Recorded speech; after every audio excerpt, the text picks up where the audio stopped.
God has given His people a tremendous task in this world, and all need wisdom carefully to search out the mystery of iniquity. In the very time in which we live, the Lord has called His people and has given them a message to bear. He has called them to expose the wickedness of the man of sin.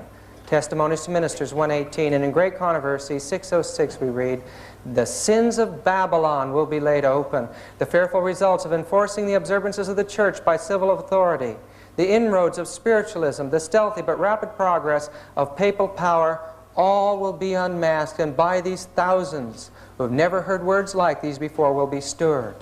In the ancient world, the ancient system of pagan idolatry gave place to the monstrous cathedrals that exist in Europe today. But still on these cathedrals we see remnants of the origin of this system. Spain reached a tremendous climax during the 15th and 16th century in her colonies around the world. And we see in Spain the great power of the Catholic Church. It was in Spain that the Inquisition was set up with a tremendous power. 68 million people were destroyed there alone. The early Christians had spent many years suffering at the hands of persecution, and as the church became corrupt, they separated. We find in the history of the Waldenses by Wiley and the Waldenses by Claudiana, a book written in Rome, that the early Christians who wanted to stay pure and stay faithful to the apostolic faith removed themselves into the mountains and the remote areas of Europe, and there they raised their families. But even there the armies of Rome found them. The church was now the destroyer, and some of the most horrible scenes in the history of the world took place at that time. These people tried to have religious freedom. They worshipped in groves and trees and in caves of the earth, but even there the long arm of Rome found them. Their valleys were fairly silent just before the time of Martin Luther. But when they heard of the great Reformation that was taking place in Germany and in Switzerland, they sent representatives and they joined the Reformation, and a tremendous movement took place against the power of Rome. And so Satan moved. In Great Controversy 2:34 we read, "At this time the order of the Jesuits was created, the most cruel, unscrupulous, and powerful of all the champions of popery, cut off from earthly ties and human interests, dead to the claims of natural affections, reason and conscious holy silence. They knew no rule, no tie, but that of their order, and no duty but to extend its power. There was no crime too great for them to commit, no deception too base for them to practice, no disguise too difficult for them to assume. Vowed to perpetual poverty and humility, it was their studied aim to secure wealth and power to be developed to the overthrow of Protestantism and the reestablishment of the papal supremacy. When appearing as members of their order, they wore a garb of sanctity, but under the blameless exterior, the most criminal and deadly purposes were often concealed.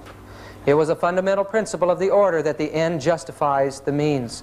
By this code, lying, theft, perjury, assassination were not only pardonable, but commendable when they served the interests of the church." In The Power of the Jesuits by Philip Miller and this book, The Jesuit, Their Spiritual Doctrine and Practice, we get a history of the Jesuit order. We find that Inigo, the father of the order, was born in the Valley of Loyola in northern Spain. Here he was born to a wealthy family. There today is a tremendous monastery to the Jesuits and a magnificent chapel illustrating how much they honored this man and the wealth of that order. The castle next to it is where Ignatius was born. Ignatius, as a young man, was a violent, brutish sort. The police records of the day said violent, vindictive, and dangerous. He was a proud young man and involved himself in many of the sins and evils of the day. He wanted to be a great commander, but unfortunately in a battle with the French in Pamplona, he shattered his leg. And now his plans for the future as a great warrior were ended. There, while he was recuperating, he read books about the saints and about Jesus. These were fanciful books about the saints, about the miracles and the things they could do. He envisioned Christ as a great commander, and now he, as a saint, would capture the world for Jesus Christ. He had had a nervous breakdown, and this concept illustrated the condition that his mind was in. Now, as a cripple, he made his way all the way across Spain to the mountains of Montserrat. There was an ancient sanctuary there, and in that sanctuary was housed a very sacred image to the Catholic Church. This image was called the Black Virgin of Montserrat. In this church, Ignatius spent 3 days making confession and spent an entire night standing before this virgin statue as a knight in a vigil. He committed himself to the baby Jesus and to Mary. And from there he determined to go to Jerusalem. And there in Jerusalem he determined that he would conquer the Muslim world for Jesus Christ. All the powers of Rome couldn't do it, and now he would do it. On his way, he found he couldn't go because Barcelona had the plague. And so he had to stay in this little town called Manresa for 10 months. There in that town, as we arrived there, we found a monstrous institution of the Jesuits built over the place where Ignatius stayed there. It was a cave. 10 months in the cave, he tortured his body and his mind until, in exhaustion, he began to have dreams and visions. He claimed that the secret doctrine of the Catholic Church was taught to him in this place. In his eye, he saw lights flashing. And he believed that Mary came in the form of a light in Jesus. And he believed that he saw Satan in a spiral of light eyes before him. He believed that he had chased Satan around like a dog with a stick and many other fanciful concepts, but he claimed that these teachings he received there were the foundation of his entire movement. And here he began the spiritual exercises of Ignatius. These were experiences that a master Jesuit would bring novices through, would bring other people through, to give them the same kind of mind that Ignatius developed through his experience. They were brought through these experiences just like music on a sheet. For 30 days they were told what to think, how to feel, when to groan and when to sigh, what to imagine, and they were to cut off all normal human emotion throughout those experiences. Ignatius finally made his way to Jerusalem, but there the Franciscan monks told him to go home. We don't want any political trouble here in the Muslim Empire. We've had enough of that. So making his way back to the port of Barcelona, Ignatius sat with little children learning the rudiments of Latin in order to study. From there he made his way to the little college in the town of Alcalá, north of Madrid. Here at the Colegio Mayor, he began his studies in theology. While he was there, he gathered a little group of men and women around him and began to bring them through his mental exercises. They would faint and fall aside. They would scream and pass out. Friends, this is demonic activity that this man was involved in, even in his early history. Ignatius was known for the rest of his life for his mystic powers. In Occult Theocracy by Lady Queensborough and Secret Societies of All Ages by Hecathorn, we learned that at the time there was an organization called the Alumbrado, or the Illuminati, in Spain. The Inquisition determined that Ignatius had been a member of this occult intellectual society and threw him in the jail there at the Inquisition. Upon his release, he made his way to Salamanca, to the great university there, but again he was brought under suspicion of being an Illuminist, and he was thrown in the Inquisition again. Now, upon being released, he made his way to the great University of Paris in France, and there he gathered intelligent young men around him, brought them under the control of the power of his mind, and these became the basis of his society. Not too far from the university, they dedicated themselves to the new order of the Jesuits there in Montmartre. Today there's a tremendous chapel on Montmartre, one of the most magnificent chapels that we saw while we were in Europe. And it's dedicated to the destruction of democracy and liberty in the world. Ignatius from there made his way to Rome, and in time he was accepted by the Pope. The Reformation had destroyed the influence of the Church in many parts of Europe. In the book, The Ignatian Fireworks, or Fiery Jesuits, published in 1667, it's right here in the vaults at PUC if you want to read it, we read the aged gentleman Paul III, who then sat in the infallible chair, foreseeing the need the papacy had of incendiaries to vex the enemies to its grandeur, easily grants the petition of Ignatius and his decemvirs, prostrate at his holiness's feet, where after sweet kisses in token of their obedience they receive an institution of their predominant sect. From that time, Rome was the center of this new satanic system, the Jesuit order. This is the Chiesa del Gesù in Rome, and entering into it we get some idea of the wealth and the power of the Society of Jesus. There a death mask of Loyola was made into a picture. We get a view of what he looked like. But the altars and the artwork are the ancient Baroque style, and it's a magnificent structure showing that the wealth of the nations at one time flowed into this order. There's an allegorical statue of the church destroying Huss and Luther. Another great painting of Ignatius ascending to heaven as a saint after his death. But the most interesting of all to me was this, of Jesus holding his heart out in his hand. It was the followers of Ignatius that brought into the church the mystical teachings and the worship of Mary in the heart, and brought those mystical teachings of the Dark Ages into the 20th century. When Xavier was once requested by one of the patients to scrape out an abscess, this is Xavier, one of Ignatius's followers, he felt rather squeamish about it. He put his hand, which was covered with a purulent matter, to his mouth in order to put his self-control to the extreme test. It's amazing that even at that early time, these men had minds that controlled their emotions. Rodriguez would not at first make use of this resting place, but afterwards, in order to punish himself for his weakness, he laid himself down naked in a bed in which immediately before a man had died of pediculosis, and which still swarmed with vermin. These men, with their mind over the control of their emotions, were sent out into the world. At first, they proved themselves in the hospitals, and that's where these quotations came from in Fulop Miller's book, History of the Jesuits. But they also made their way out into the world of the pagans to win them to the new pagan Christianity. One of the first was St. Francis Xavier. The Pope claimed that this man had been given the gift of tongues, and as he went out, he certainly learned scores and scores of languages in India and Asia and Japan, and became a master of that whole province in the Jesuit system. The Jesuits were given tremendous power. At first, there was only 60 of them allowed, but in time, they were given full control of the church. Yea, they were given power to excommunicate all who would hinder or do not aid the society, to confer orders, preach, and minister sacraments, to change their general, to absolve heretics as well as imprison the excommunicate, to exercise episcopal functions, to confirm, exercise, dispense, etc., to disguise themselves, to carry movable altars, give plenary indulgence, to live exempt, free from secular power, taxes, as well as jurisdiction, authority, sentence, and command of any other ordinary delegate, judge, magistrate, from any search.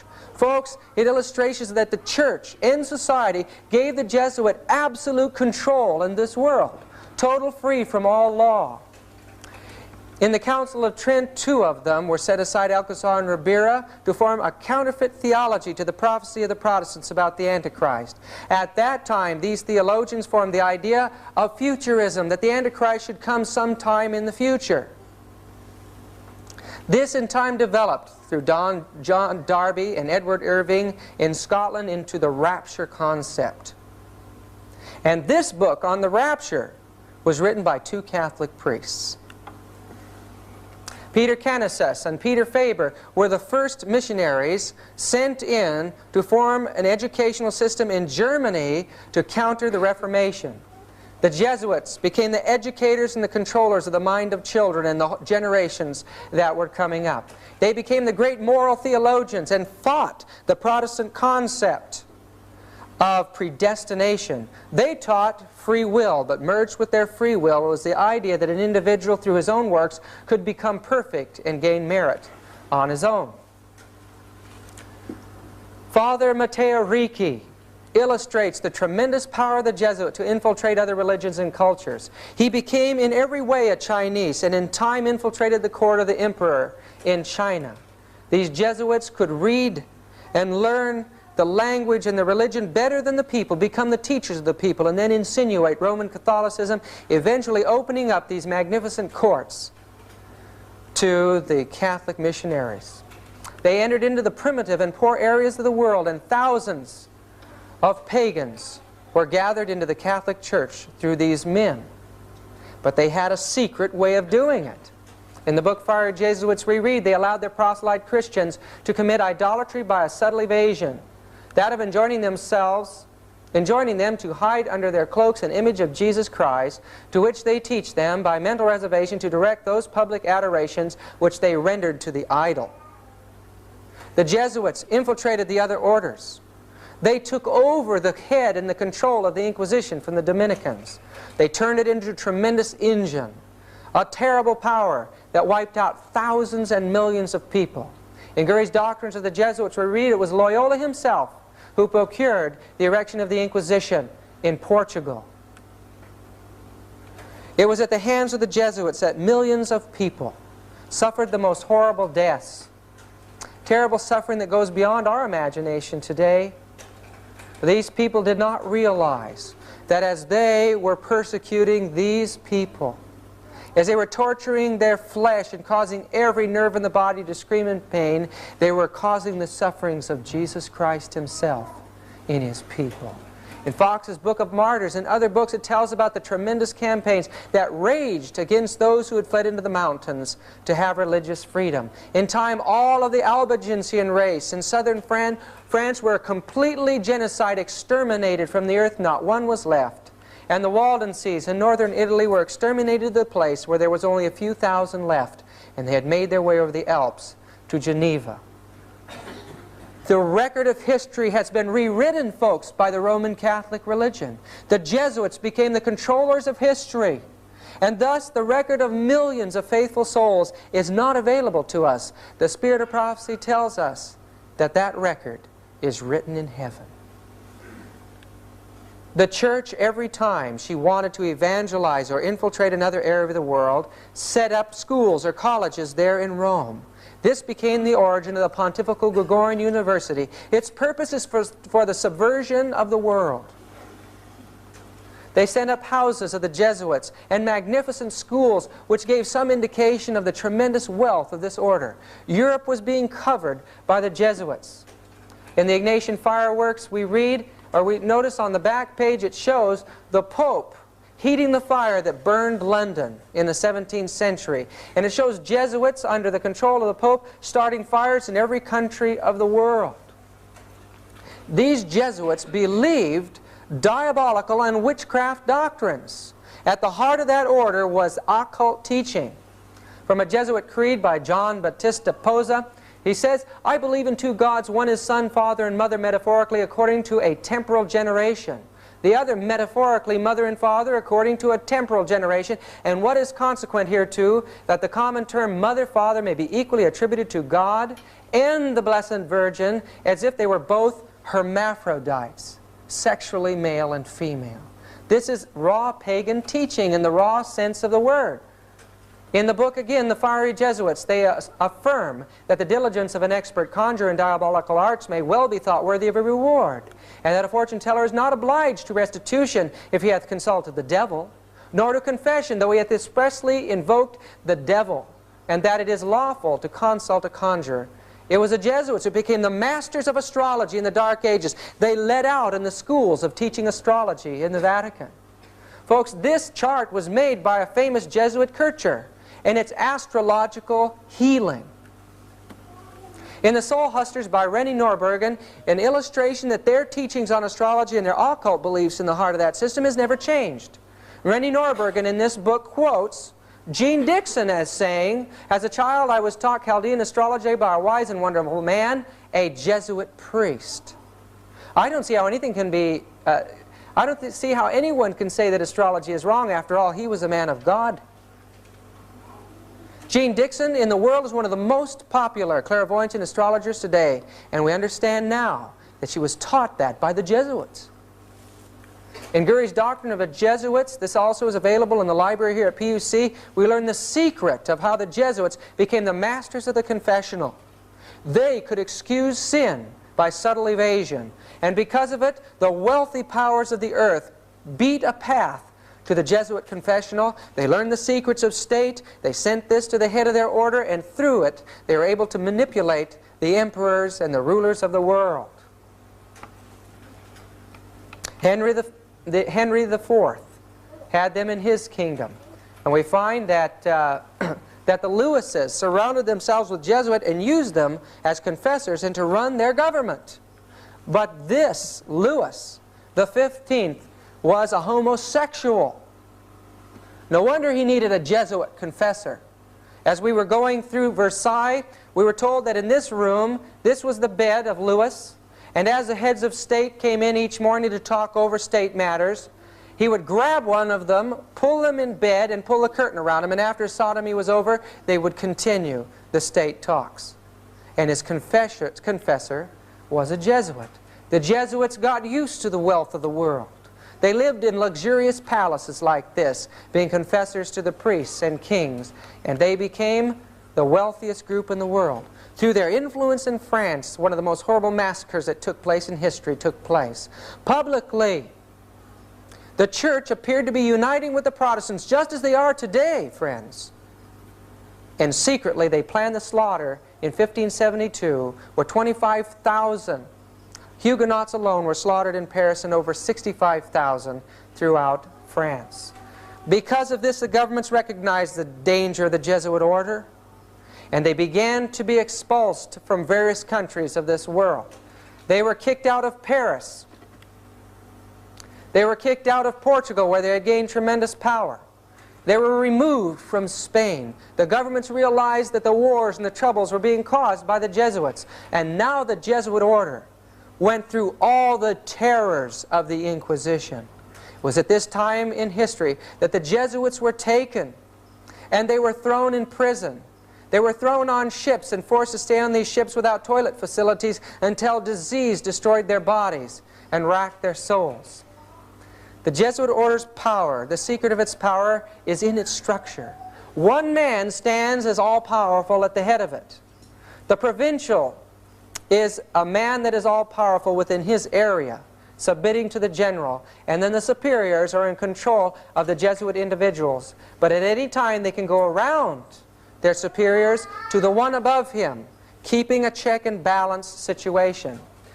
The local, yokel, individual Jesuit is part of an elaborate system of espionage, and they report on each other too, keeping a balance. They report to their superiors, who in turn report weekly to the provincial. Tremendous bodies of knowledge go into the provincial from all over their provinces. The provincials give a summary report monthly to the general, but superiors can go around their provincial, and thus a check and balance is kept all the way to the top. Even the general himself is subject to a council of 6 elected by the general congregation. 4 are elected from 4 different countries. One as an advisor and a military commander, and the other is the general's confessor. One or the other of the latter two must be with him at all times. Occult Theocracy by Lady Queensborough, page 309 and 310. This man has held more power in this world than any other human being alive.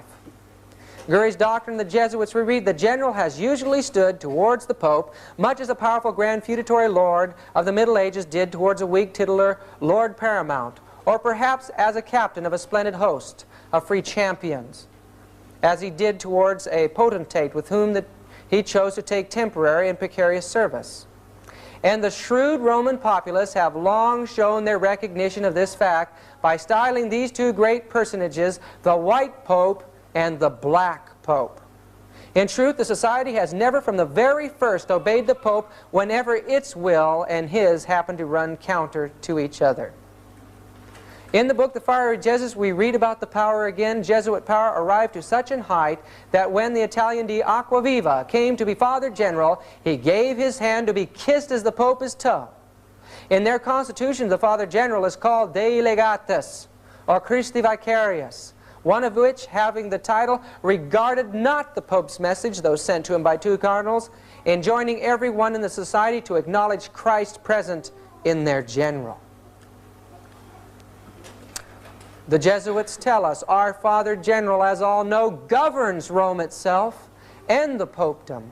We make war at our pleasure between one prince and another, between a prince and his subjects, usurp dominion over cities and countries, fearing no discovery of our actions, since our commerce is chiefly with great men. We know every public secret, and can in a singular way dispatch heretics and enemies of the Roman court. The view of Ignatius is so great that in the book Fiery Jesuits we read that in the University of Krakow in 1627, Ignatius is portrayed as holding the world in his hands and fire streaming forth from his heart with his motto, "I came to send fire into the world." And look at this blasphemy from a sermon by F. Doza, J.S., quoted in the Fiery Jesuits, "In these last days God hath spoken to us by His Son, Ignatius, whom He hath appointed heir of all things, by whom also He made the worlds." What do these people believe about Ignatius anyway? The grand rule of the order is that an inferior readily to declare his assent and consent to a superior in active obedience when he says the snow is black or the crow is white. To yield perfect, absolute, and unlimited obedience to him they call Christ's vicar. By the abdication of their own will and judgment, they are the staff in the old man's hands. We should always be ready to accept this principle. I will believe that the white that I see is black if the hierarchical church defines it. The Spiritual Exercises of Ignatius here, page 141. This is the order of induction in the Jesuit system. First those studying to enter the order, the novices. Then the scholastics, the great teachers, the temporal ruling over the houses and the schools, and the coadjutors finally, the agents that carry out the responsibility of aiding in the world projects.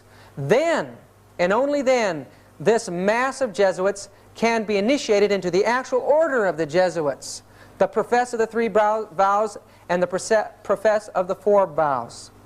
Finally, after a lifetime of total commitment to this monstrous system, they could be initiated, very few have ever made it, into the mysteries of the Jesuit order. What are those mysteries? I think we're going to find out tonight, folks. The ceremony of induction of the Jesuit is in the Library of Congress, and the card is 6643354. It's an unbelievable admission to the world of what goes on in the initiation of a Jesuit into the profess.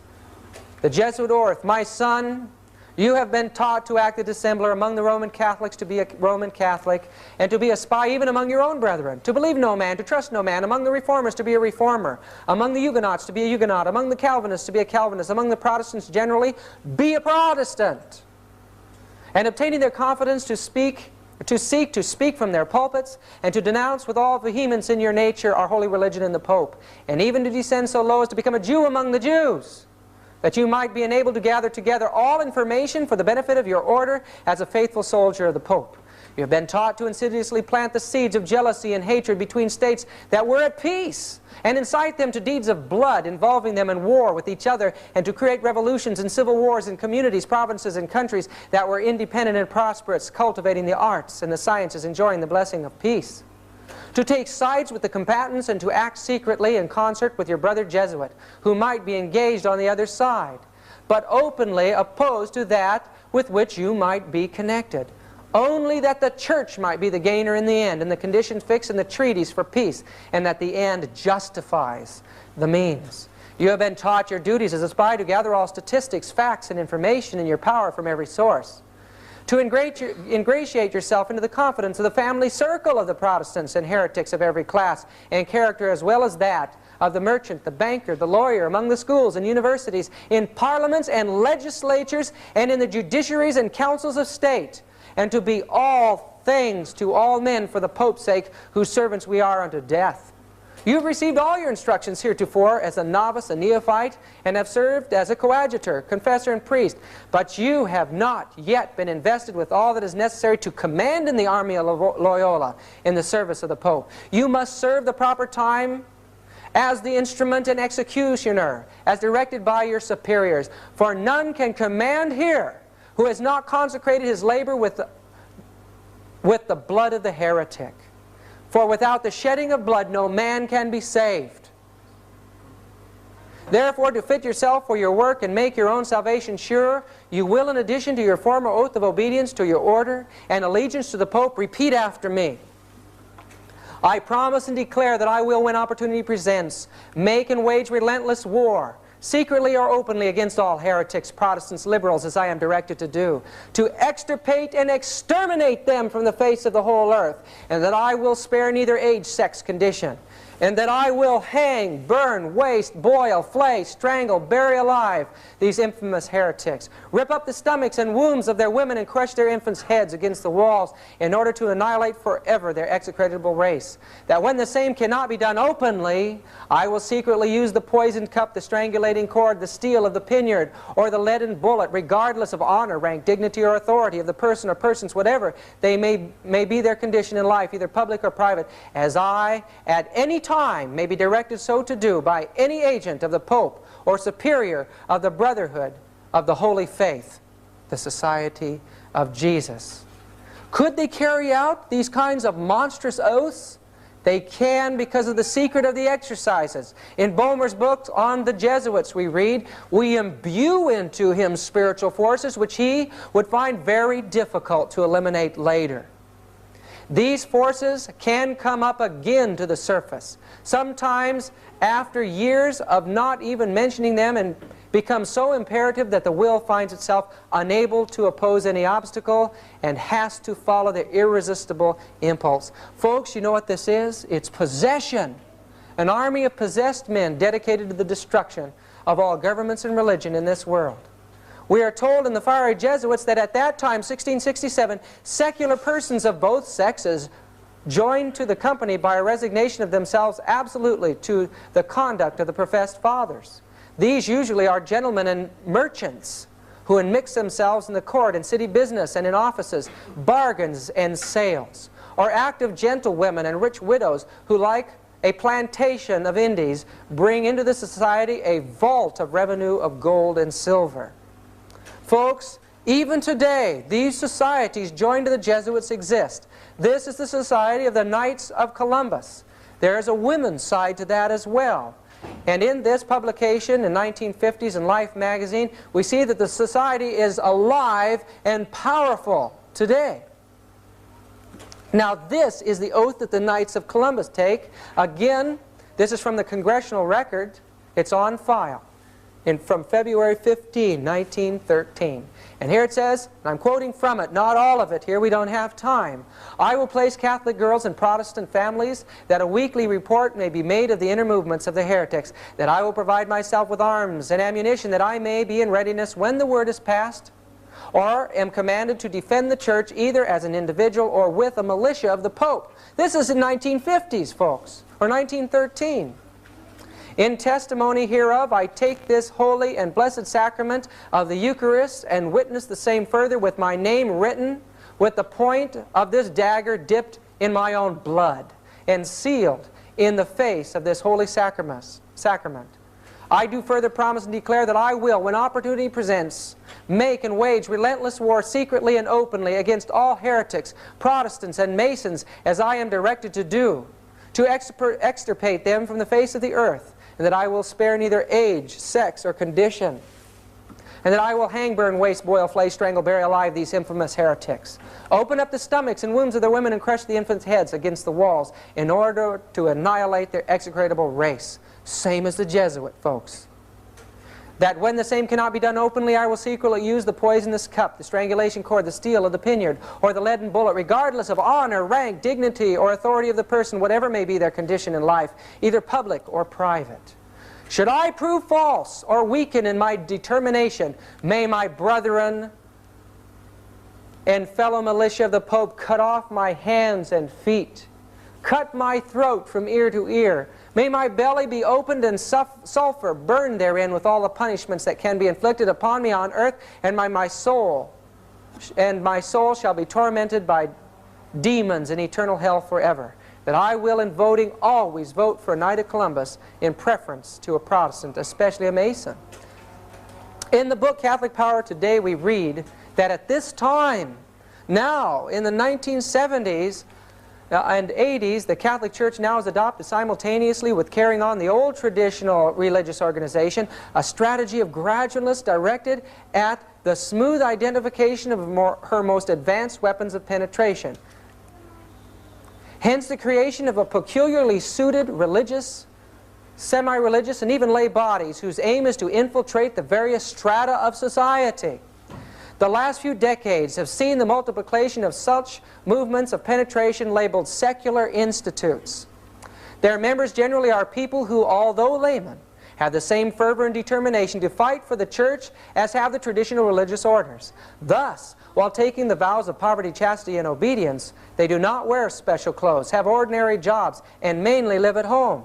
They avoid the spotlight and keep their membership a secret, not only from their own offices or factories, their co-workers and friends, but even from their own families.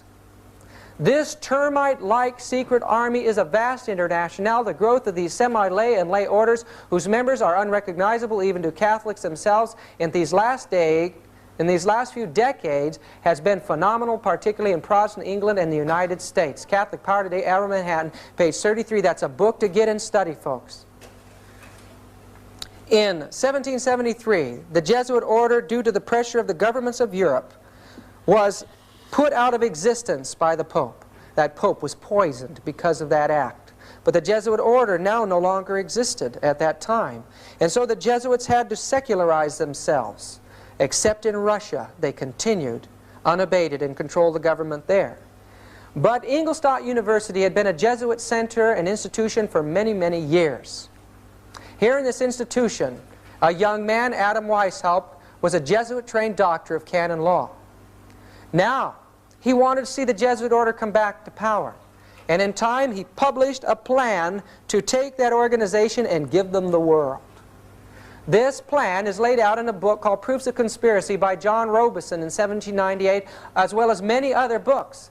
Weishaupt had long been scheming the establishment of an association or order which in time should govern the world. In his first fervor and high expectations, he hinted to several ex-Jesuits the probability of their recovering, under a new name, the influence which they formerly possessed, and of being again of great service to society by directing the education of youth of distinction, now emancipated from all civil and religious prejudices. The order, he claimed, Weishaupt claims in this book, the head of the order is Jesus of Nazareth, the grand master of our order. He appeared at a time when the world was in utmost disorder and among a people who for ages had groaned under the yoke of bondage. He taught them the lessons of reason. To be more effective, he took in the aid of religion, of opinions which were current, and in a very clever manner he combined his secret doctrines with the popular religion, and with the customs which lay to his hand, he concealed the precious meaning and consequences of his doctrine, but fully disclosed them to a chosen few. He's teaching that Christ was the master of the secret societies, that Jesus was the author of the system of communism and universal utopia. He claims this system would place men in a state of liberty and moral equality, that his new system would free them from the obstacles of subordination, rank, riches, continually thrown in their way, that all governments and religions would be destroyed. Our secret association works in a way that nothing can withstand, and man shall soon be free. Proofs of Conspiracy, page 64. It was Weishaupt who designed this pyramid structure as a symbol of how he would accomplish his goal. In the book Pawns and the Games by the Canadian commander William Guy Carr, we see that the symbol that Adam Weishaupt designed was an altarpiece there in Ingolstadt University. In the book, we read the significance of the design is as follows. The pyramid represents a conspiracy for the destruction of the Catholic Church, an establishment of the one world or UN dictatorship.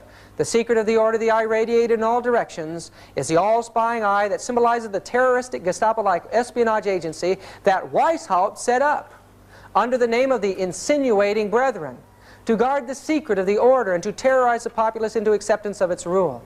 This OGPU had its first workout in the Reign of Terror of the French Revolution, which it was instrumental in organizing. Pawns in the Game by Guy Carr. What does Ellen White say about the power that took over the government of France?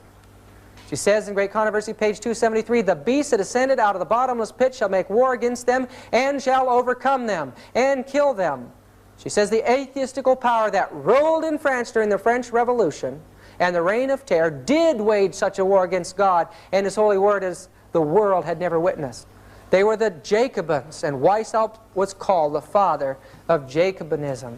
So this new satanic power that rose up in the heart of the Jesuit order now became a power warring against the Word of God to destroy all religions. In the book Pawns in the Game we read, it should be noted that this insignia acquired Masonic significance only after the merger of that order with the order of the Illuminati, Weishaupt's organization, in the Congress of Wilhelmsbad in 1782. So Masonry has been infiltrated by the Illuminati.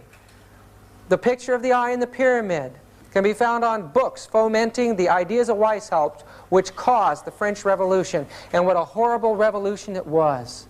Ellen White says it prefigures an event to take place in this entire world. Human beings were slaughtered mercilessly at that time as God's Spirit was withdrawn. The first power to suffer was the church and the heads of state. This was Louis XVI trying to flee the country, and Marie Antoinette destroyed. When Jim and I went into East Berlin, we visited a museum there on communism. And there we found that one of their main displays in the history of communism was a display on the French Revolution as part of the origin of the communist movement in this world. In fact, the term communism comes from the French word commune, where this thing originated. In time, a man by the name of Lemny, and then this man, Mazzini, became a leader in the world revolution, but not fully inducted into the secret orders. And it says, research dug up letters from Mazzini which revealed how the high priests of the Luciferian Creed keep their identity and true purpose secret.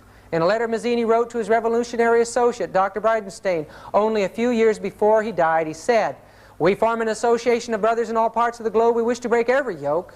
Yet there is one unseen that can be hardly felt. Yet it weighs on us. Whence comes it? Where is it? No one knows, or at least no one tells. This association is secret, even to us, the veterans of the secret society. Even to those involved in leading out in world revolutions, it was a secret society controlling them behind the scenes." This man took over after Mazzini. He was a commander in the Southern armies. After the war, he settled down to study in Arkansas. And from there, this man with a tremendous mind became one of the world's most renowned authorities on pagan idolatry. He became the leader of the Illuminati in time. This that I'm about to read is a letter to the Palladian Council, written July 14, 1889, from Albert Pike. He, like Weishaupt, was the head of the Luciferian conspiracy in his day, Pawns in the Game by Guy Carr. And here is the letter. That which we say to the crowd is we worship God, but it is the God that one worships without superstition. The religion should be, by all us initiates of the high degree, maintained in the purity of the Luciferian doctrine. Yes, Lucifer is God. And unfortunately, Adonai, the name they give the Christians, is God also, for the absolute can exist only as two gods. So they're saying that Jesus, or God, is both good and evil. And the good part of it, they're saying, is Lucifer, and the evil is Jesus Christ. Thus, the doctrine of Satanism is a heresy. They don't believe in Satan. They believe that Jesus is evil, not Satan. And the true and pure philosophical religion is the belief in Lucifer, the equal of Christ, or Adonai, but Lucifer, God of light and God of good, is struggling for humanity against Adonai, the God of darkness and evil. Albert Pike. Isn't that amazing what these people believe? They're worshippers of Lucifer. And friends, this is their plan. We shall unleash the nihilists and the atheists, or the Nazis, he says here. Those who are working in favor of the Christian world, the atheists who are working against it. And we shall provoke a formidable social cataclysm, which in all its horror will show clearly to the nations the effect of absolute atheism, the origin of savagery, and the most bloody turmoil. Then everywhere the citizens obliged to defend themselves against the world minority of revolutionaries will exterminate those destroyers of civilization in the multitude, disillusioned with Christianity, anxious for an ideal, but without knowing where to render its adoration, will receive the true light through the universal manifestation of the pure doctrine of Lucifer, finally out in public view, a manifestation which will result from the general reactionary movement which will follow the destruction of Christianity and atheism, both conquered and exterminated at the same time. They want another war, folks. It was Albert Pike who laid out the plan for 3 world wars. 1, to open up Palestine, 2, to form a state in Palestine between the 2nd and 3rd, to raise the Arab world and the world of Israel, and once they were armed and ready, and the world was siding on one side or another, they would form an international war. And that war is on our horizon today.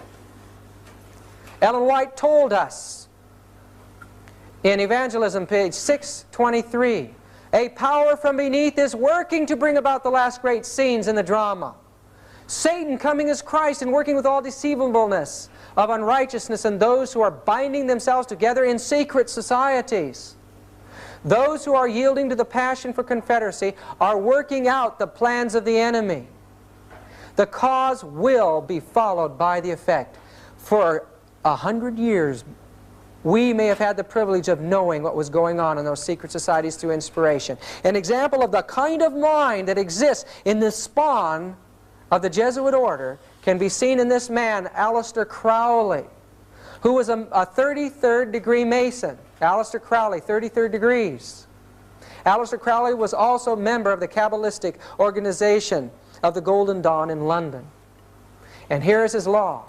Do what thou wilt shall be the whole of the law. Every man and every woman is a star. Man has a right to live by his own law. Man has a right to eat what he will, drink what he will, dwell where he will, move where he will. Man has a right to think what he will, speak and write whatever he will, and make what he will. Man has a right to love as he will. Take your fill and will of love, where and when you will. Man has a right to kill those who would thwart these rights. The slave shall serve. Do you like that law? It sure appeals to the carnal heart. And this law is spreading among the masses of the world today. It's the mind of Satan, folks. Secret Societies and Subversive Movements by Nesta Webster tells us that this conspiracy took place among the Jews. And I'm sure that much of it has taken place in the Sanhedrin circles. But the fiery Jesuits describes clearly that the control of the money in this world is in the hands of the Roman Catholic Church today, and especially in the hands of the Jesuits.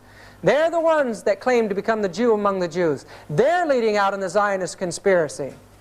It was their interests that fomented the writing of the Communist Manifesto. It was their interests that financed this man to go in, Lenin, to go in and cause the revolution. The church was hoping to conquer the Eastern Orthodox Church. This revolution has not stopped. The communists may have left her in that revolution and took it for themselves. But the war continues today. January 4, 1862, Ellen White tells us, I was shown before Lincoln's administration the former administration planned and managed for the South to rob the North of implements of war. They were contemplating a determined rebellion or revolution. The North did not understand the bitter, dreadful hatred of the South towards them and were unprepared for the deep-laid plots. Volume 1 of the Testimonies, 253. What was behind these deep-laid plots? In the book 50 Years in the Church of Rome by Father Chiniquy, he tells us that he had hired Lincoln to be his lawyer to protect him against a suit from the church. Lincoln was faithful, and the man was gotten off. And this is a signature on the letter of the IOU found in the book of Lincoln. Listen to the words here. Dear Mr. Lincoln, I answered, allow me to tell you that the joy I should naturally feel for such a victory is destroyed in my mind by the fear of what it may cost you. There were then in the crowd not less than 10 or 12 Jesuits from Chicago and St. Louis who came to hear my sentence of condemnation to the penitentiary, but it was on their heads that you have brought the thunders of heaven and earth. Nothing can be compared to the expression of their rage against you when you not only wrenched me from their cruel hands, but you were making the walls of the courthouse tremble under the awful, superhumanly eloquent denunciation of their infamy. Diabolical malice and total want of Christian human principle in the plot they had formed for my destruction. What troubles my soul just now and draws tears to my eyes is that it seems to me that I have read your sentence of death in their fiendish eyes. How many other noble victims have already fallen at their feet? Lincoln said, he looked at his watch after a talk with Father Chiniquy in his office in the White House. I am sorry that the 20 minutes I had consecrated to our interview has almost passed away. I will be forever grateful for the warning words you have addressed to me about the dangers ahead to my life from Rome. I know that they are not imaginary dangers. If I were fighting against a Protestant South as a nation, there would be no danger of assassination. The nations who read the Bible fight bravely on the battlefields, but they do not assassinate their enemies. The Pope and the Jesuit, with their infernal Inquisition, are the only organized powers in the world which have recourse to the dagger of the assassin to murder those whom they cannot convince with their arguments or conquer with their sword. Unfortunately, I feel more and more every day that it is not against Americans of the South alone I am fighting. It is more against the Pope of Rome, his perfidious Jesuits and their blind and bloodthirsty slaves, than against the real American Protestants. Here again we read from the words of Abraham Lincoln. Those antisocial laws today are written on her banners with blood of 10 million of martyrs. It is under those bloody banners that 6,000 Roman Catholic priests, Jesuits, and bishops in the United States are marching to the conquest of this republic, backed by their 7 millions of blind and obedient slaves. Those laws, which are still the ruling laws of Rome, were the main cause of the last rebellion of the southern states. Yes, without Romanism, the last awful civil war would have been impossible. Jeff Davis would never have dared to attack the North had he not had assurance from the Pope that the Jesuits, the bishops, the priests, and the whole people of the Church of Rome, under the name mask of democracy, would help him. These diabolical anti-social laws of Rome caused the Roman Catholic rear guard to be the man chosen to fire the first gun at Fort Sumter. Is it not an absolute absurdity, says Lincoln, to give to a man a thing which he has sworn to hate, curse, and destroy? And does not the Church of Rome hate, curse, and destroy liberty of conscience when she can do it safely? I am for liberty of conscience in the noblest, broadest, highest sense, but I cannot give liberty of conscience to the Pope and to his followers, the papists, so long as they tell me through their councils, theologians, and canon laws that their conscience orders them to burn my wife, strangle my children, and cut my throat when they find their opportunity. This does not seem to be understood by the people today. But sooner or later, the light of common sense will make it clear to everyone that no liberty of conscience can be granted to men who are sworn to obey the Pope, who pretends to have the right to put to death those who differ from him in religion. He says the common people see and hear the big noisy wheels of the Southern Confederacy cars. They call them Jeff Davis, Lee, Toombs, Beauregard, Simmons. And they honestly think that they are the motive power, the first cause of our troubles. But this is a mistake, says Lincoln. The true motive power is secreted behind the thick walls of the Vatican, the colleges, schools of the Jesuits, the convents, nuns, and the confessional boxes of Rome. There is a fact which is too much ignored by the American people, and with which I am acquainted only since I became a president. It is that the leading families of the South have received their educated in great part, if not in whole, from the Jesuits and the nuns.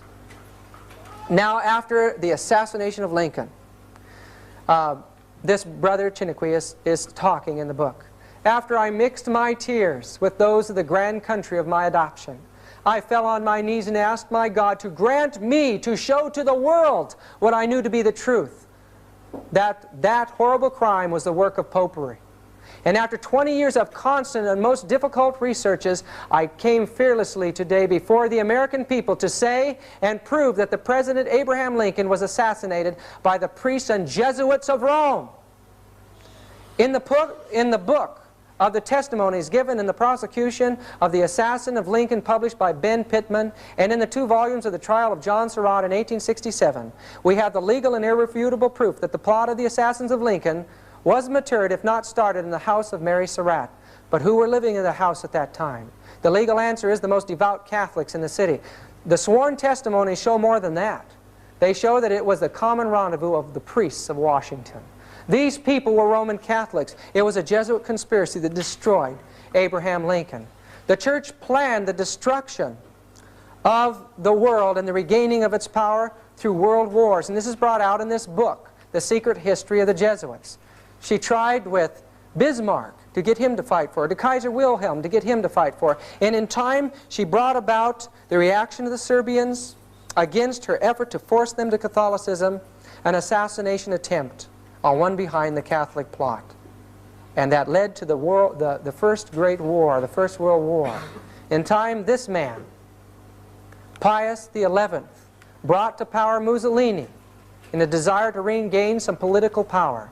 In time, in 1929, the Lateran Treaty was signed, and the church was given money and some land. But more than that, prestige again among the nations, and Mussolini was raised to power in Italy. In this book, The Destruction of Freemasonry Through a Revelation of Her Secrets, by General Erich Ludendorff, he brings irrefutable evidence, the evidence of court records before us in that book, that in Germany, in the secret societies, the Andrean Mason lodges there, they were planning on using the German people as a takeoff point for a war. What was the purpose behind that war? We discover it clearly. This is the Nuncio Pacelli from the Vatican to Bavaria. There in Bavaria, he worked secretly with von Papen, and in time they signed a concordat between Hitler and the Vatican. Hitler was raised to power by the Roman Church. It was his relationship with them that made him the man. His speeches, his Mein Kampf were written by Jesuits, and he became a god in that age. And also, as the secret mechanisms of Roman Catholic subversion were taking place in the international world, we find that the I.G. Farben drug complex and the Rockefeller dynasty merged and formed the wealthiest and most powerful cartel in the world, and it was through them that Hitler was financed and brought to power. Hitler's rise to power would have been impossible without the secret financial support of I.G. Farben. The Nazi state became the means by which the cartel agreements were enforced. This is from the book World Without Cancer, page 286 and 287. Hitler himself stated, "I learned much from the order of the Jesuits. Until now there has never been anything more grandiose on the earth than the hierarchical organization of the Catholic Church. I transferred much of this organization into my own party." Isn't that an amazing thing to say? This man Himmler was the head of the SS. But friends, his uncle Himmler was a Jesuit from oath and induction from the Bavaria of University, from the Bavarian court. The SS troops were a Jesuit-controlled society, and they became the police of the Nazi state.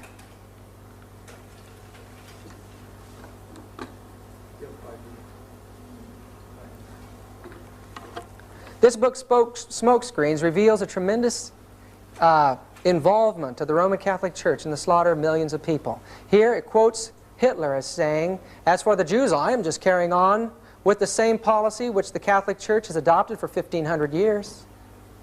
Franz von Papen is quoted as saying again in that book, Smokescreens, page 20, by Jack Chick, "The Third Reich is the first world power which not only acknowledges but also puts into practice the high principles of the papacy." What are the high principles of the papacy? What is the plan that the Jewish Church has for its enemies? You can see it in the faces of the people in the concentration camps. That nuncio that worked secretly with von Papen became the Pope after Pius XI. Now Pope Pius XII, supporting Hitler, but in time he saw Hitler's power waning. He was just using Hitler, and in time he turned his attention to the Western world. But what was happening in another country in Europe? Ante Pavelek, the head of the Ustachi state of Croatia, surrounded with Croatian Catholic clergy, in April 1942, he was to Yugoslavia what Hitler was to Germany. There in that state, priests became soldiers, and they worked at the most horrible suffering and slaughter and persecution that the world has ever seen from the time of the Dark Ages. People were tortured to death with spoons and knives and forks, forced to eat their relatives. Eyes were torn out of the sockets and wreathed and handed out among the priests.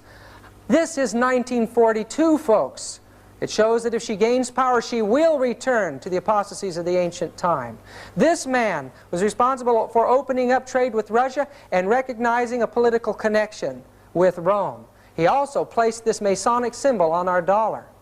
Novus Ordo Seclorum, a new world order.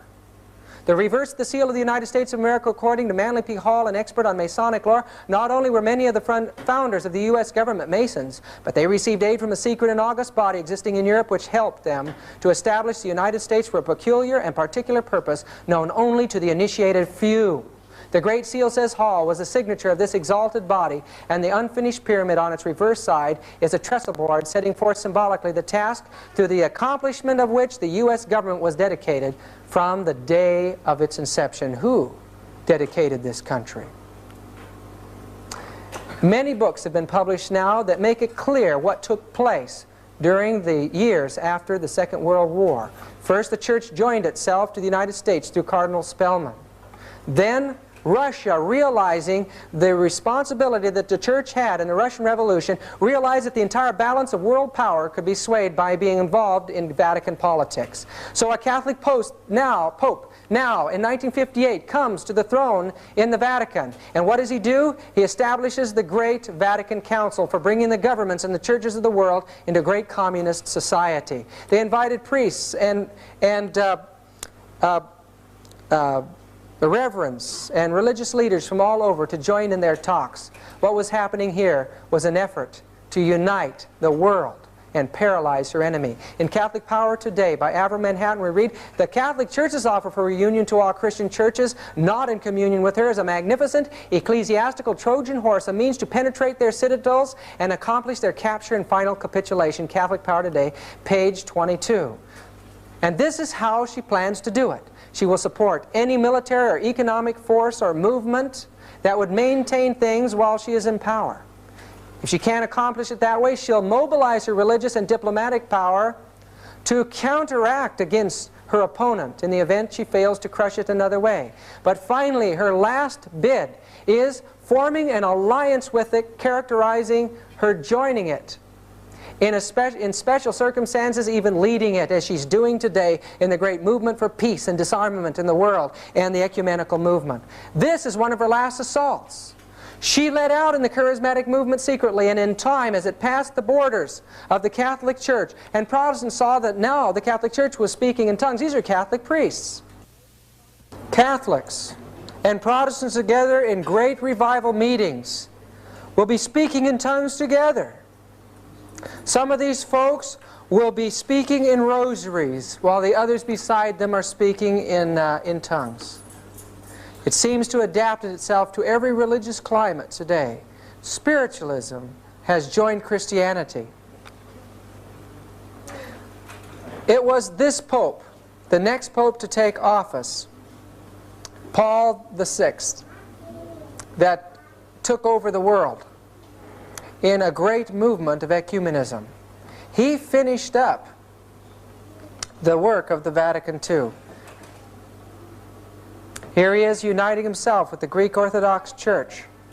And we find that today, because of the great ecumenical movement that was begun and is sponsored by the Roman Catholic Church, the Protestants are paralyzed. They no longer speak out against Rome. This man here is Walter Martin, Dr. Walter Martin. Supposedly he's a great man in the evangelical circles.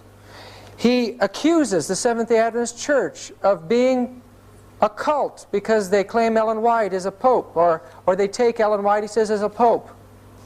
And yet he will not call the Catholic Church a cult. He says she's a Christian church today. What is happening to the Protestant world?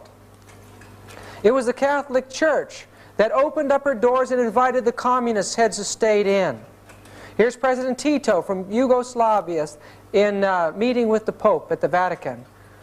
Pope Paul VI became the communist Pope, the Pope of the proletariat, mingling among the workers in the various areas of the world. They even devised an entirely new image of Jesus for the populaces now in the Marxist Catholic system. Jesus was depicted as a white-collar worker, and posters were put in the factories of the third world countries. In other places, Jesus was depicted as having overalls or with tools in his hands. Christ was now that God that many years before Adam Weishaupt had pointed out that he was. In 1973, this magazine came out on the Jesuits. Here it made it appear that the Jesuit order was in search of a new identity, that they didn't know what they wanted to do, that they were in a state of flux. It shows the Jesuit priests as common, everyday, dressed people. But still, it showed that Jesuits are involved in the various activities of missionary endeavors all over the world. Some, like Nixon aide McLaughlin, are in politics. Movie actor O'Malley, and here a Congressman Drennan at the Capitol. This is a Jesuit priest named Dan Lyons, and a book by John D. McCullum. Here it pointed out that Dan Lyons was an expert on Asiatic affairs and counseled Richard Nixon. It was his counsel to bomb Cambodia that Richard Nixon followed. Here he is with Commander Abrams, working in Vietnam. How far have these men gone? What secret mechanisms are even being worked out still today in politics, in religion, and all over the world? They make us feel like they're looking for a new identity. But friends, they know exactly what they're doing in the great world revolution that's taking place today. This man, the head of the FBI, made it very clear that the communists are deliberately maneuvering among the Negroes to create a situation for outbreak of racial violence, to such an extent that it can be turned into a civil war on a racial basis. In such a civil war, should they succeed in fomenting it, the communists hope to so undermine the American government and our social structure that they can take over power. In the racial civil war that they envisage, they are sure the Negroes will be in the front ranks, the shock troops of the communist revolution. This is quoted from a congressional record, August 7, 1963. Brethren, the spirit of prophecy tells us, and I don't have the quote or the source of the quote now, it's in the White States, but that again, there'll be a racial movement, the army will be called out to put it down, and men will go back into servitude. And the result of it will be a Sunday law. Friends, we're seeing a fulfillment of the spirit of prophecy's prophecy taking place today. In this book, The Negroes in the Soviet America, written by a communist, published in the South, encouraged the Negro people to rise up and form their own country in the South. And that under communism, they would be exalted to a much higher position in society. This is a communist class that was held in the South. And as you notice on the far right-hand corner, you see that is Martin Luther King, a communist being trained to carry on this revolution. And I want you to know right now still that the revolution, communist revolution, the spearhead of it is the Jesuits in the Roman Catholic Church. I'll prove that to you in a minute. Here he is with known card-holding communists from the conspiracy that took place in Hollywood. Beside him, Sidney Poitier and Harry Belafonte. Violence is being planned today, brethren. I was down at the flea market down in the city, and there a man came up to the table. He heard me talking about prophecy with someone else, and he said, "Would you tell me something?" He said, "Would you please tell me why the black folks down here in the city are hoarding automatic weapons? Just down the street from me I saw a van pull up and they unloaded boxes of automatic weapons into a garage. What is happening? What are they planning?" Brethren, I don't know how long until the cities are a hotbed of violence because of these type of plans. But it's coming, and Ellen White tells us that it's going to be an overwhelming persecution, relentless in its fury. The Catholic Church is involved in this ethnic action publicly. In Africa, she is making the black prelates the only prelates there. So the church will relate to a black church at that point. This gentleman, Pope John Paul I, was in for only 33 days. The reason for this gentleman coming in for only 33 days is that he was the choice of the communist influence. The church had become fearful that Moscow would dominate the church, that she would take over it. Prelates began to move. They worked with the CIA. Cardinal Wyszynski from Poland was summoned to this secret meeting, and they decided to plan to get Wojtyla in. Wojtyla had already been deeply involved in the Vatican II project. He was an extremely intelligent man, and he was trained in the field of acting and playwriting. He was the perfect man for the job. He was a Marxist, but he was an anti-Moscow Marxist, and he would be perfect for developing the new brand of Lenin Christianity that they believed was the new age in this world. John Paul, in the liberal magazines in this country, which we know are controlled by the elements that are involved in world conspiracy, set him up as a superstar. 14,000 journalists were accredited to cover his passage through this country. Millions and millions of dollars have been used to place this man in a campaign as a god among the nations today. And the Protestants, where are they? They're completely paralyzed. Protestants for the Pope. We see that a Protestant Baptist president invited the Pope to do the Mass on the White House lawns. He was invited before the United Nations. Here he is with Kurt Waldheim, the secretary at that time. And there before the United Nations, he revealed his Marxist beliefs.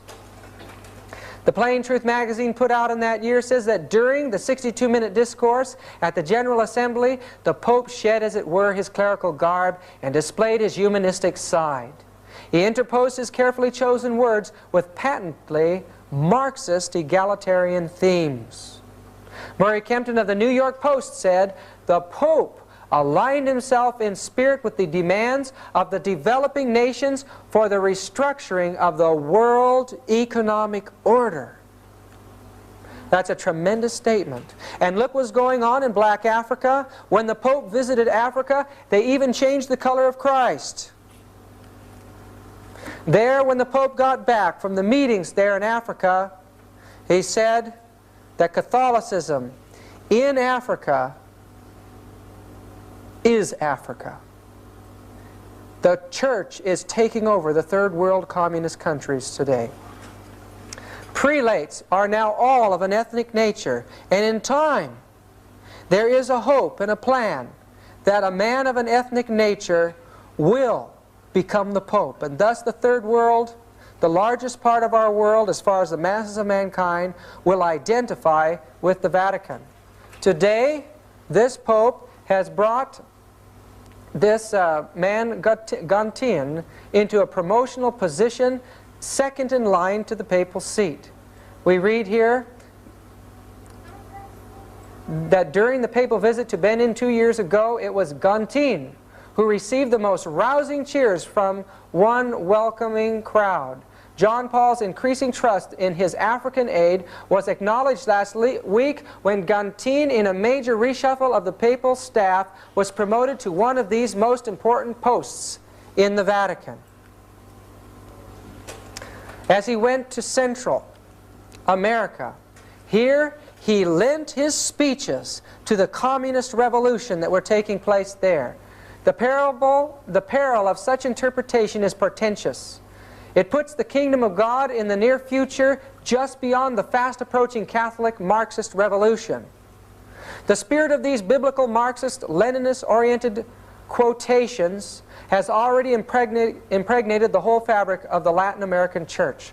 From Tierra del Fuego to the borders of the U.S., scattered all along the continent, there are undetermined battalions of missionary priests, nuns, lay workers, preaching and practicing a combination of the tenets of liberation theology and the neo-Marxian Catholicism of Pope John Paul II. Brethren, there's a revolution moving towards our borders today. Their commanders, as a rule, were and are the Jesuits, or Jesuit-inspired priests or lay workers, something which Pope John Paul II discovered to his astonishment when the U.S. intelligence apparatus denounced them as the main instigators of the guerrillas' opposition mostly against Latin American administration, financed and militarily supported by the U.S.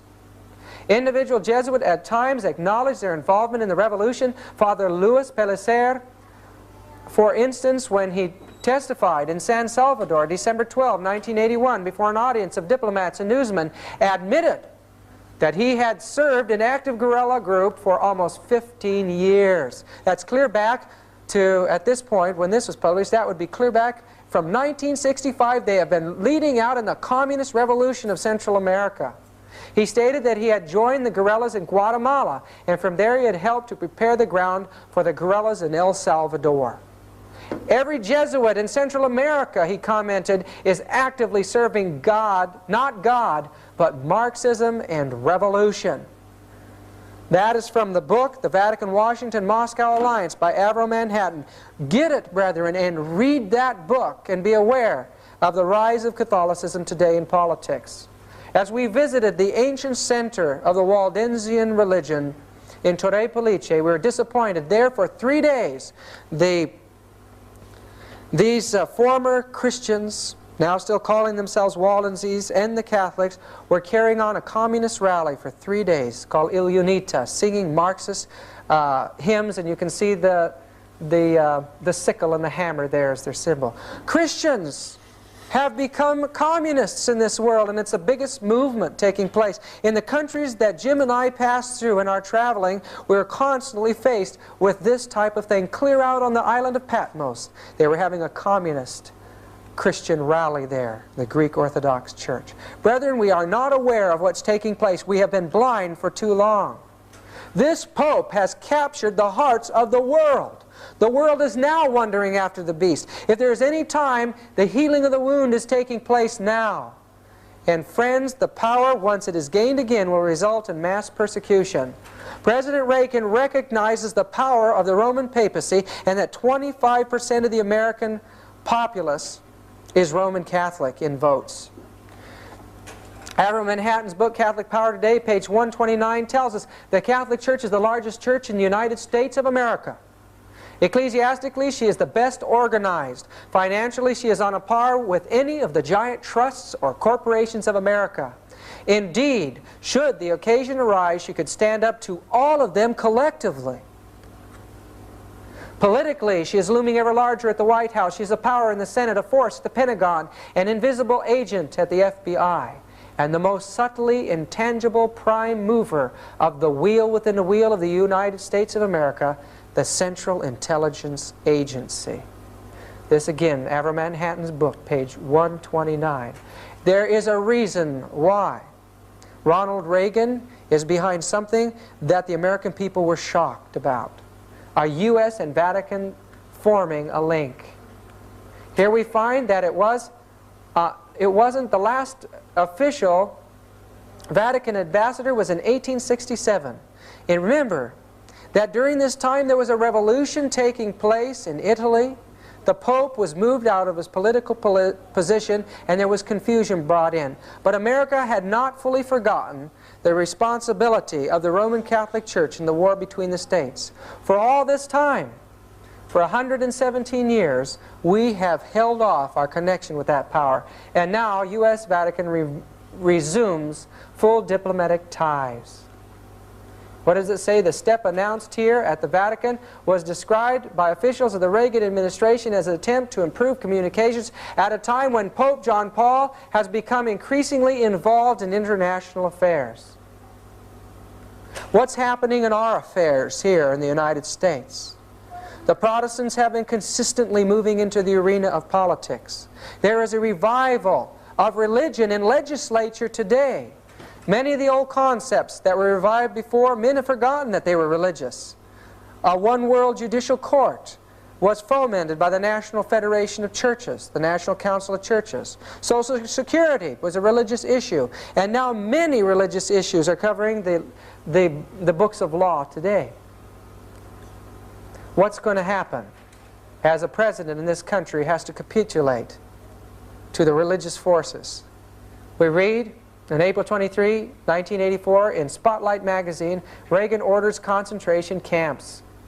Mass detention facilities, otherwise known as concentration camps, are being set up at a number of major U.S. military installations on the secret orders of President Ronald Reagan. The Spotlight has learned that on April 5, the White House issued a highly classified national security decision. The first roundup and publicly announced one will be of illegal aliens and refugees. A military source told Spotlight, but under the secret provisions of Rex 84 there will be also broad arrests of security suspects who can be held in these centers under this emergency order whether they're U.S. citizens or not. And this is the thing that alarms me.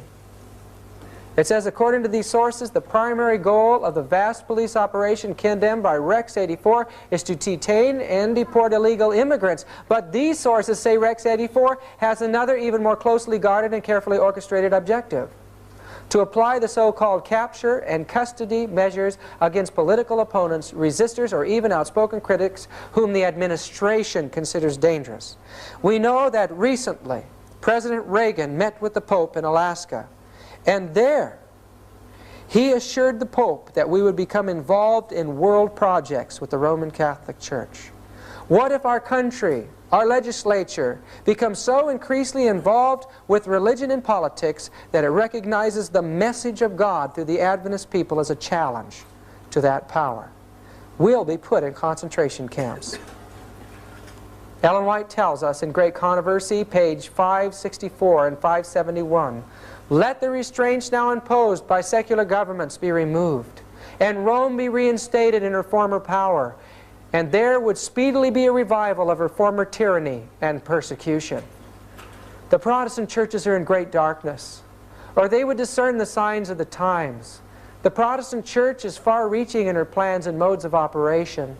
She is employing every device to extend her influence and increase her power in preparation for a fierce and determined conflict to regain control of the world, to reestablish persecution, and to undo all that Protestantism has done. She has clothed herself in Christ-like garments, but she is unchanged. Every principle of the papacy that existed in past ages exists today. The doctrines devised in the darkest ages are still held by her. Her spirit is no less cruel and despotic now than when she crushed out human liberty and slew the saints of the Most High. It is a part of her policy to assume the character which will best accomplish her purpose. But beneath the invariable appearance of the chameleon, she conceals the invariable venom of the serpent. Folks, it doesn't make any difference what face she presents before the world. It could be claiming to forgive her assassin. It could be claiming to feed the poor. It could be anything, but God has shown us under inspiration that the plan is to paralyze mankind into not seeing her as dangerous when she plans their destruction. The churches in this world, the Spirit of Prophecy tells us, still house beneath them dungeons, places where in the past torture was carried out, and implements of torture. And we understand again by the Spirit of Prophecy that those tortures will be resumed again whenever she has her opportunity. Brethren, we face a serious decision. We face a having to give up our life in this world to do God's will. Every major destroying movement from the turn of the century and even before the great wars were an effort by this demonic power to regain possession of the entire world. And brethren, the piece of cake today is much bigger than it has ever been before. If she could ride upon the nations and control them, she would never again fall. And she believes that she'll do that. In Revelation we read that she says, I sit a queen. And she doesn't believe that she'll ever see that sorrow again.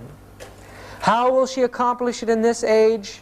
I'd like to read to you from Education by Ellen G. White, page 227 and 228.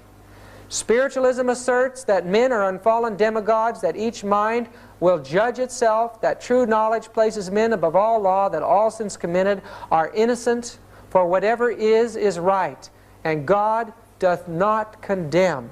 Brethren, this is the teachings of the occult world. These were the teachings that Adam Weishaupt and his co-conspirator Jesuits and others that were brought into the Luciferian conspiracy taught, that brought about the destruction of France and the revolution spreading to the world. At the same time, anarchy is seeking to sweep away all law, not only divine but human. The centralizing of wealth and power. Is that happening today? The vast combinations for the enriching of the few at the expense of the many.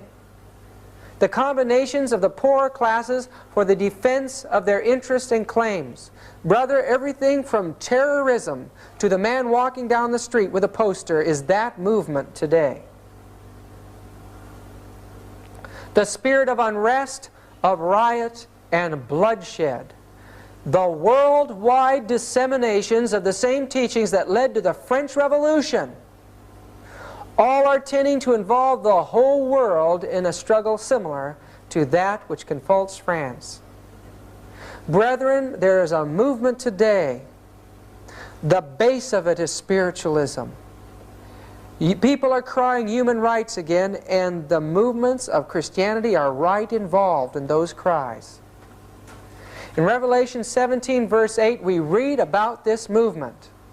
The beast that thou sawest was, and is not, and shall ascend out of the bottomless pit, and go into perdition. This is the same source of the beast of Revelation chapter 11, which the Spirit of Prophecy tells us was the atheistical, spiritualistic power that controlled the government of France.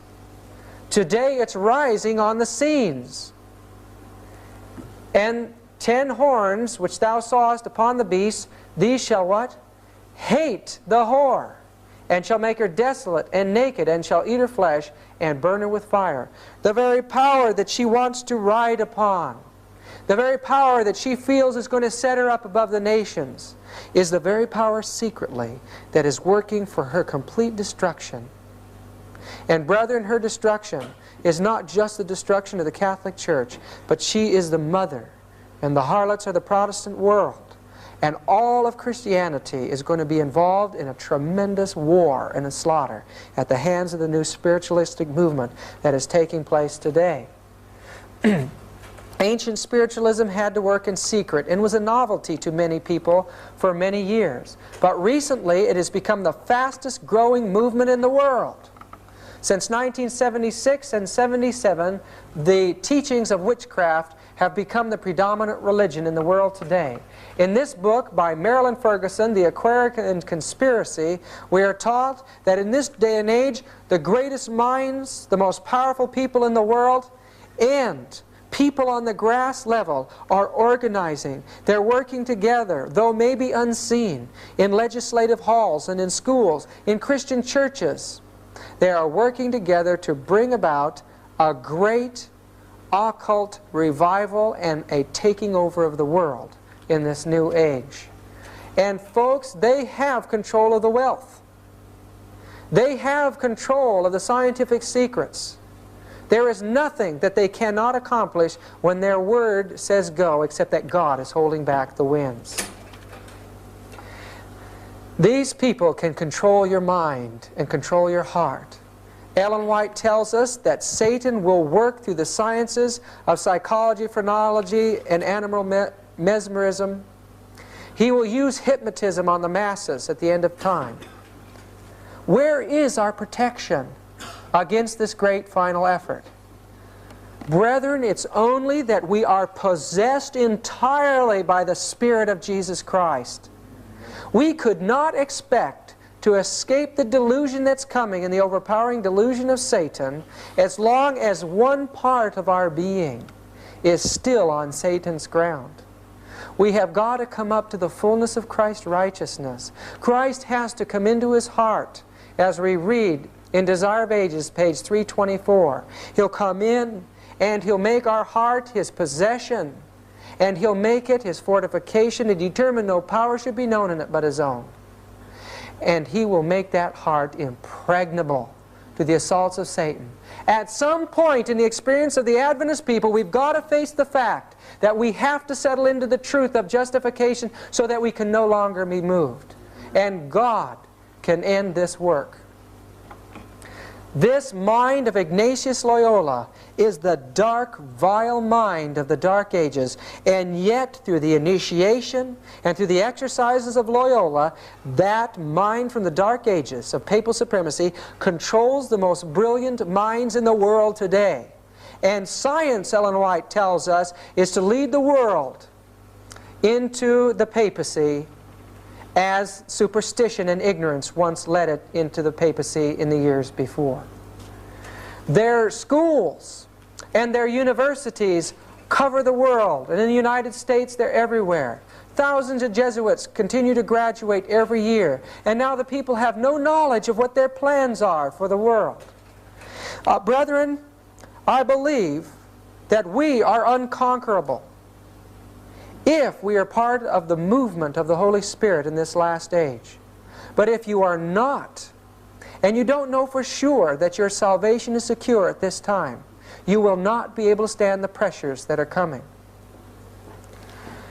We know that if we are faithful to our calling, that through us and through other means, God will be able to pluck brands from the burning that were foremost in the cause of Satan at the end of time.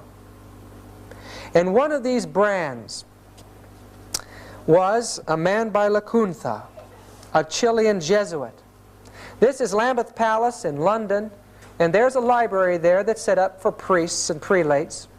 Jim and I, through I believe a miracle of God, were allowed to go in there and study, and there were priests and nuns around us. We asked the librarian to find us these 2 books plus a book by John Darby. These books about the coming of Christ were written by a Chilean Jesuit, Lacunza, finding his way in the 18th century to the Bible. He studied it.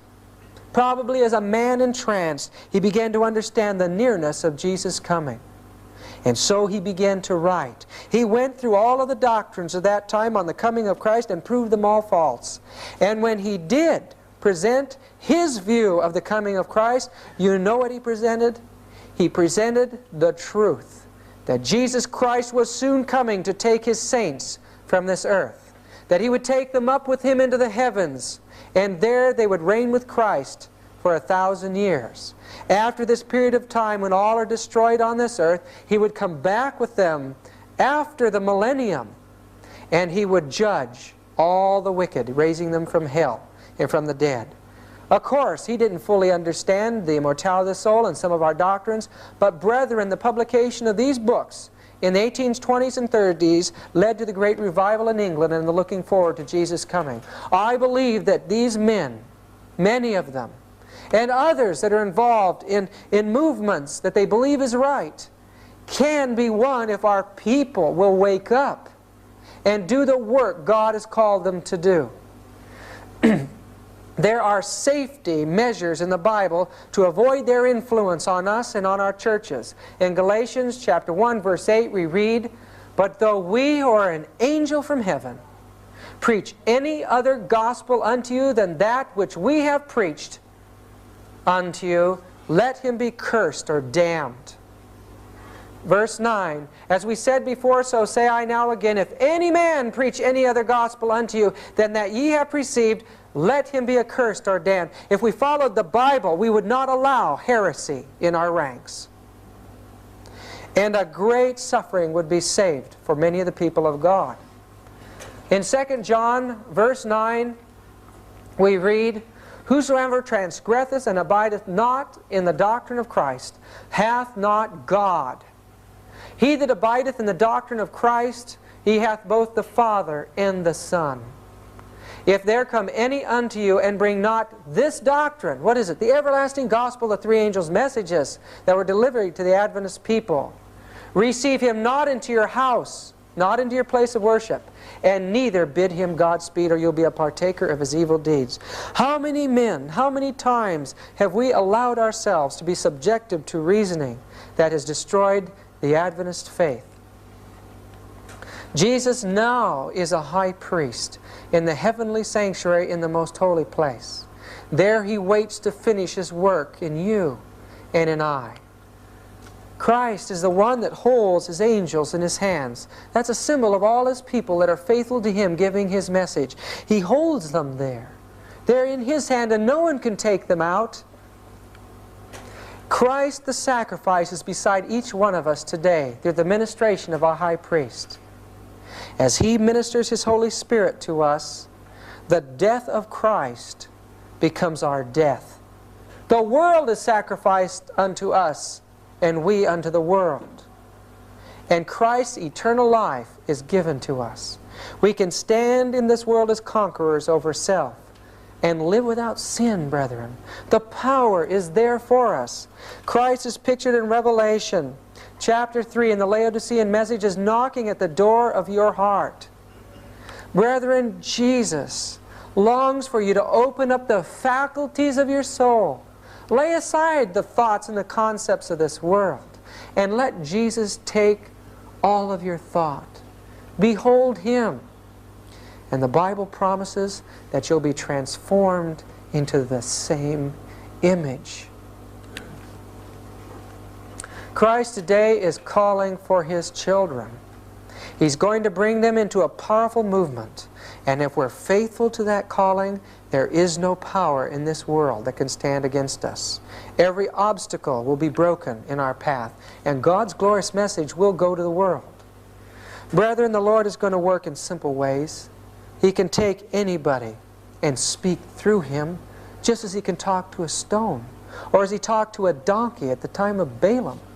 Brethren, if He can talk through a donkey, He can talk through you. And you know the message that He has to give? He wants you to speak for Him and invite the people in this world home. He wants you to tell them to prepare to meet their God who's coming soon.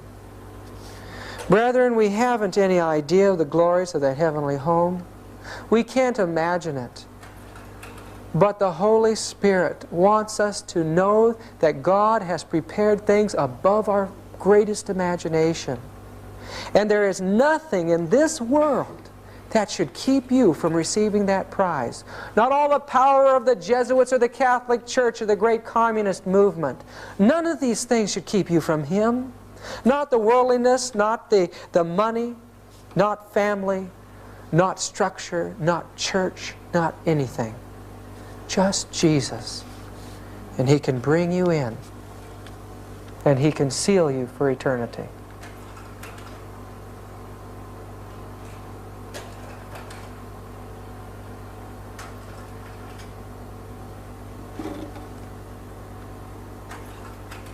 Let's have prayer together, shall we? Our dear and gracious God, You have opened up to the minds of this people the wonderful, wonderful truths of the great controversy. Dear Lord, help us to be faithful to the knowledge that You have given to us. Give us the strength, O Lord, to stand for Thee, for the right though the heavens fall. Not only to be ready for Your coming, but to bring hundreds and thousands of others into the fold now in these closing moments. Lord, we know by the signs of the times that it's almost over. I pray for each soul that hears this tape, and I ask that Thy angels should convict, and the Holy Spirit should convict their hearts of the need to total conviction now.